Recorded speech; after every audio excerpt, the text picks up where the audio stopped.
Office वाली बहू की मनमानी। पता नहीं किस जन्म की दुश्मनी निकाल रही हैं। अपना तो ऐसे छुई मुई बनकर बैठे रहती हैं जैसे मेरे आने से पहले 10 जन नौकर चाकर लगे थे। थोड़ा बहुत हाथ पे हिलाने से कौन सा शरीर घिस जाएगा इनका। सब कुछ मेरे भरोसे छोड़कर बैठ जाएंगी। बाहर से थक कर आओ, फिर आते ही रसोई में लग जाओ। वंदना चिढ़ती हुई रसोई में अपना सारा गुस्सा निकाल रही थी। ऐसा नहीं था कि उसकी सास रुक्मणी जी को बहू के बड़बड़ाने की आवाज नहीं आती थी। बहू की बड़बड़ाहट को एक कान से सुनकर दूसरे कान से निकाल रही थी। वंदना एक पढ़ी लिखी लड़की थी। उसका सपना था कि वो अपने पैरों पे खड़ी होगी। उसने नौकरी के लिए कई जगह अप्लाई कर रखा था। इस बीच जब उसके लिए अनिकेत का रिश्ता आया तो उसने साफ साफ कह दिया वो शादी इसी शर्त पर करेगी कि शादी के बाद अगर उसे अच्छी नौकरी मिल गई तो कोई उसे नौकरी करने से रोकेगा नहीं। आखिर इतना पढ़ लिखने के बाद वो घर पर कैसे बैठ सकती थी। अनिकेत और उनके घर वालों के इस बात से कोई परेशानी नहीं थी कि उनकी बहू नौकरी करेगी, इसलिए दोनों तरफ से खुशी खुशी शादी हो गई। शादी के कुछ ही दिनों बाद वंदना को ज्वाइन लेटर आ गया जिसमें उसे अच्छी नौकरी मिली थी। इसलिए वो अपनी सास के पास जाती है और कहती है हाजी अब मैं नौकरी करना चाहती हूँ। तो उसके सास रुक्मणी जी ने सारे परिवार के सामने कह दिया बहू नौकरी कर, इससे मुझे कोई परेशानी नहीं है। मैं ये भी नहीं कह रही हूँ कि तू पहले सारा घर का काम कर फिर नौकरी पर जाए, लेकिन मैं भी अब पहले की तरह पूरा घर नहीं संभाल सकती हूँ। मुझे सब कुछ मंजूर है, लेकिन मुझे ये उम्मीद मत रखना कि मैं बहू को खाना बनाकर खिलाऊंगी। मुझे पता है कि अगर मैं एक बार इस झमेले में फंस गई तो जिंदगी भर बाहर नहीं निकल पाऊंगी। उस वक्त सबको रुक्मणी जी की बात सुनकर हैरानी तो हो गई थी। उनके पति ने तो ये भी कहा कि मुझे नहीं पता था कि मेरी सीधी सरल सी पत्नी भी सास बनने के बाद रूप बदल लेगी। इन सब बातों का रुक्मणी जी पर कोई असर नहीं हुआ। वो तो अपनी जिद पर अड़ी थी। खैर वंदना को तो नौकरी करनी थी क्योंकि घर के थोड़े से कामों के लिए वो अपनी इतनी अच्छी नौकरी नहीं छोड़ सकती थी। वहीं उसके पति और ससुर जी ने भी नौकरी करने की इजाजत दे दी थी, तो वो फिर कहाँ रुकने वाली थी। इस समस्या का हल ये निकाला गया कि घर में एक काम करने वाली रखेंगे जो खाना भी बनाएगी और घर के सारे काम भी करेगी। वंदना का काम था कि ऑफिस से आकर सिर्फ खाना परोसे। यूं ही दिन निकल रहे थे। वंदना की शादी को 2 साल हो चुके थे। अब तो वंदना और बाकी सब घर वालों को इस रूटीन की आदत हो गई थी, लेकिन मुश्किल तो तब होती जब कभी खाना बनाने वाली छुट्टी ले लेती। ऐसा ही कुछ दिनों से हो रहा था जिसके कारण वंदना चिड़ी हुई थी। पता नहीं काम वाली कहाँ मर गई, काम करने ही नहीं आ रही है। ऑफिस से आओ और फिर किचन में तुरंत खाना बनाने लग जाओ। पता नहीं ये मेरी सास घर में बैठे पूरा दिन क्या करते रहती है। ऑफिस से आकर खाना बनाना उसे बहुत बड़ा बोझ लगता था। वैसे तो रुक्मणी जी ने इन 2 दिनों में भाजी काट के रख दी थी, लेकिन बहू के ऑफिस से आ जाने के बाद रसोई में झांकने भी नहीं जाती थी। उस समय वंदना को अपनी बैठी हुई सास बहुत चुभती थी। वो बड़बड़ाते रहती थी और खाना बनाते रहती थी। बाद में अपनी माँ से फोन पर भर भर के शिकायत करती थी, जिसके बाद उसको थोड़ा सा सुकून मिलता था। कुछ दिनों के बाद ही वंदना अपनी सास के पास जाती है और कहती है हाजी मेरे भाई की शादी तय हो गई है, कल उसकी सगाई है। माँ ने सभी लोग को बुलाया है। ठीक है बहू, हम सब चलेंगे कल तेरे भाई की सगाई में।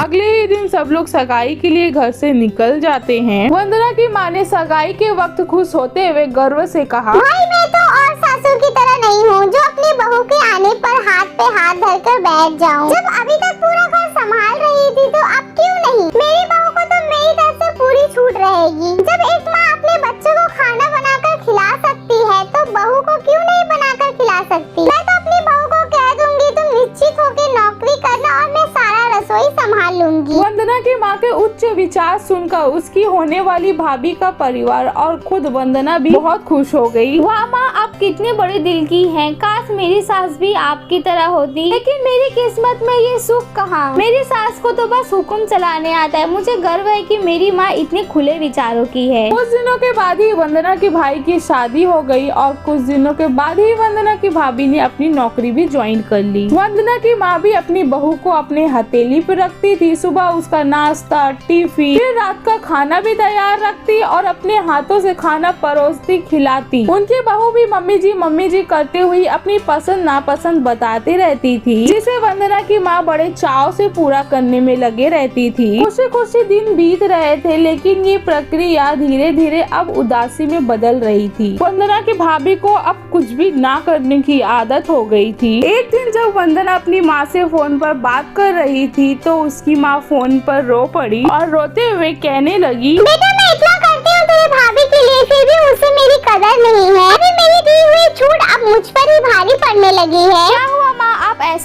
बोल रही हो? आप तो भाभी का मुझसे भी ज्यादा ध्यान रखती हो। क्या भाभी ने आपको कुछ कहा? वंदना बेचैन होते हुए पूछने लगी। कुछ क्या बेटा, अब तो वो सब कुछ मुझे ही कहती है। ऑफिस से आने के बाद एक गिलास पानी के लिए भी मुझे ही आवाज देती है। नाश्ते में थोड़ी देर हो जाए तो मदद करने के बजाय गुस्सा होकर यूं ही बिना खाए चले जाती है। आखिर मेरा भी कुछ आत्मसम्मान है कि नहीं? मैं तो बस उसके लिए काम वाली बनकर रह गई हूँ। माँ, ये तो बहुत गलत है। आप भाई से साफ साफ कह क्यों नहीं देती हो? अपनी बीबी की लगाम खींच के रखे। आप माँ है, कोई नौकरानी नहीं। भाभी नौकरी करती है तो इसका क्या मतलब है? आप पर हुक्म चलाएंगी? किस मुंह से कहूँ बेटा? पहले तो मैंने ही आगे बढ़कर कुल्हाड़ी अपने पैर पे मार लिया, फिर शिकायत किससे करूँ? तेरे पापा ने तो कह भी दिया था कि बहू को ज्यादा छूट देगी ना तो आगे चल के बहुत पछताएगी, लेकिन मैं ही वो माई की भूखी थी जो अपनी बहू को अपने सर पे चढ़ा लिया। एक बात कहूँ बेटा, तू चाहे अपनी सास को कुछ भी कह, लेकिन समधन जी का ये फैसला सही था कि बहू को खाना बनाकर नहीं खिलाएंगी। एक बार तो वो सबकी नजरों में बुरी सास बन गई, लेकिन आगे के लिए कम से कम अपना आत्मसम्मान तो बचा लिया। अब तो ना तो उन्हें कोई ताना दे सकती है और ना कोई रिश्तेदार। काश मैंने भी शुरू से ये घर की गृहस्थी की पूरी जिम्मेदारी अपने सिर पर लेने से इनकार कर दिया होता तो आज शायद मेरी ये हालत नहीं होती। माँ की बातें सुनकर वंदना चुप हो जाती है और भारी मन से फोन रख देती है। बाहर हॉल में आकर देखा तो सास ससुर आराम से बैठ के बातें कर रहे थे। बातें करते करते उसकी सास अपने नाखूनों पर नेल पॉलिश लगा रही थी, जिसे देख उसके ससुर जी चिढ़ाते हुए कहते हैं, अब बुढ़ापे में ये फैशन किसको करके दिखाओगी? मेरी तो नजर भी कमजोर हो गई है। किसी को नहीं दिखाऊंगी, मैं तो अपनी खुशी के लिए लगाती हूँ। सारी उम्र तो घर की गृहस्थी में उलझी रह गई थी। अब आराम का वक्त आया है तो अपने शौक को पूरा न करूँ? पता नहीं कब भगवान के घर का बुलावा आ जाए। वंदना की सास मुस्कुराते हुए बोली। पता नहीं आज क्यों वंदना अपनी सास की बातें सुनकर चिड़ी हुई नहीं थी, बल्कि वो तो मुस्कुरा रही थी। सही तो कह रही है माँ जी, एक गृहिणी को अपने लिए वक्त ही कहाँ मिलता है। पहले अपने बच्चों को पाल पोस कर बड़ा करो, फिर कामकाजी बहू आ जाए तो उसका और उसके बच्चों का देखभाल करो। काश मेरी माँ ने भी मेरी सास की तरह पहले ही कह दिया होता कि बहू को खाना बनाकर नहीं खिला सकती। क्या वंदना का ऐसा सोचना सही था? आपकी क्या राय है इस कहानी पर? अगर आपको वीडियो अच्छी लगी हो तो लाइक शेयर सब्सक्राइब प्लीज।